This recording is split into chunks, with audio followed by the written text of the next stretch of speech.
sleeping in Eddie's bed began. Honestly, it may have just been the abruptness, but I jumped and shivered. Waking up and getting out of bed, he moved oddly around the circular room, the fast pitter-patter of footsteps being the only audio. The steps sound were very clear, as I was shown a bird's eye of him scampering around the room. There were no visible doors.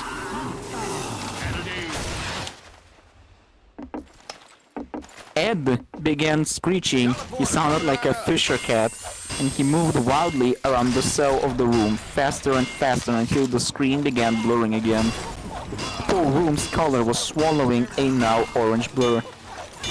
An extreme close-up of Eddie's front door then sat in absolute silence for a maddeningly long time. There were at least 2 minutes of dead silence and a door. Next, we saw Jimmy and Sarah at a doctor of some sort, probably oral. Oh no.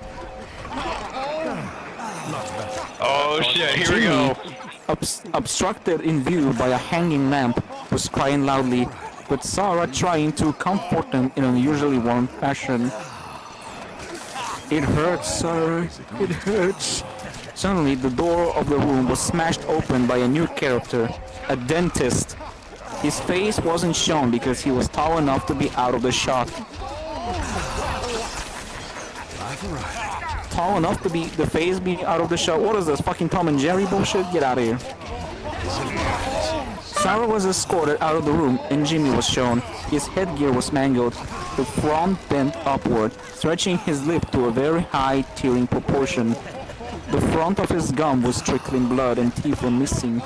The disturbing part was that he had apparently lost both arms and legs beforehand and sat as a paraplegic. I almost cried as I came to the conclusion that others had beaten him up and bent his headgear.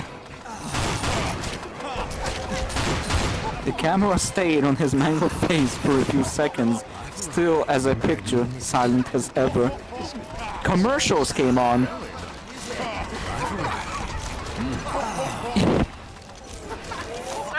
Yeah, fucking handbrake, fuck off. We were then instantly assaulted with a very hairy wolf in his darkened shed. Having inappropriate actions with a cow. The visual loops and gets blurry again as the scene pans out. Naz is reading a magazine on her couch. The quality is now perfect. Eddie is alone without Ed. The quality declines worse than before. He is still walking, the sun now lightening the mood somewhat as he smiles and begins running. The door is shown again, and we see through Eddie's eyes as he reaches out and opens it. His house is nice and bright, but a very badly played violin is blaring. The only audio in the scene as he makes his way through the house. Good. Dora the Explorer. Someone posted a Dora the Explorer creepypasta. Is that one bad? It's gotta be. Is that one bad? Does that one have some questionable shit in it? Not sure.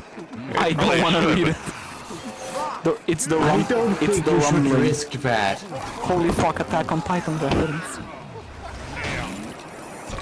Johnny is shown. Eddie opens the door to his room. Johnny is shown under Naz's couch cushion. He crawls out on all fours in a comedic way and pops up behind her, still oblivious. I laughed because someone forgot to draw his eyes and I thought of a mole. Suddenly, I stopped laughing as he started swallowing her head, still in a cartoonish fashion of course. But this was different. He and she stayed like this until she started kicking and struggling. You guys like some war in your shitty creepypastas? No. You guys like? Where Jimmy said? What do you mean no? Read it anyways. I did a clip. You read it anyways because I hope everyone in your Johnny held her like this until she went limp. A zoom in on his face revealed extremely small human eyes. Double D was laying on Eddie's floor, no longer in claymation. The camera showed Eddie's house for the remainder of the episode, about 3 minutes. And then, the next program began on the spot. Yep, it's over.